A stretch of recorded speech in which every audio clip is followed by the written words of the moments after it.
के आधार पर मिलता है, आरक्षण क्षेत्र के आधार पर नहीं मिलता है।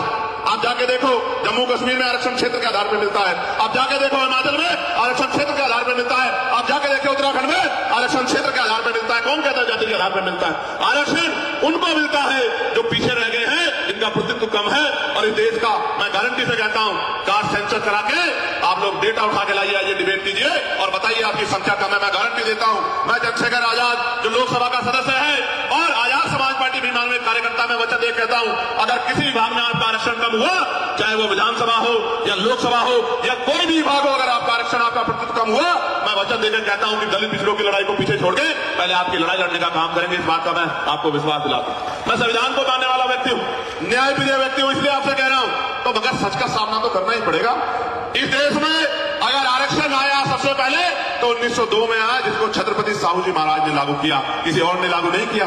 कुर्मी वंश के छत्रपति साहू जी महाराज ने लागू किया, उससे पहले तमाम न्यायप्रिय लोगों पे था अवसर, उन्होंने लागू नहीं। इस देश में अगर वोटिंग राइट मिला, इस देश के बहुसंख्यक लोगों को, दलित लोगों को वैश्विक मताधिकार मिला, सार्वभौमिक मताधिकार मिला, इसका श्रेय अगर किसी को जाता है तो वो बाबा साहब अम्बेडकर को जाता है। आपको इतिहास पढ़ना चाहिए। 1919 से पहले इस देश में बहुत कम % लोग वोट करते थे।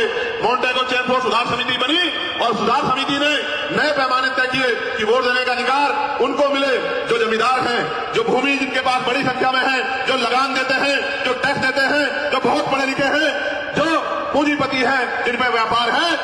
आप इतिहास उठा के देखो, जिनको ने आंख ही या जिनको अपने अधिकारों का पता ही संविधान के आने के बाद लगा है, उनकी संख्या कितनी रही होगी, आप इस बात को महसूस करके देखो। तो इसलिए मैं कह रहा हूं कि कुछ भी मांगने से नहीं मिला है।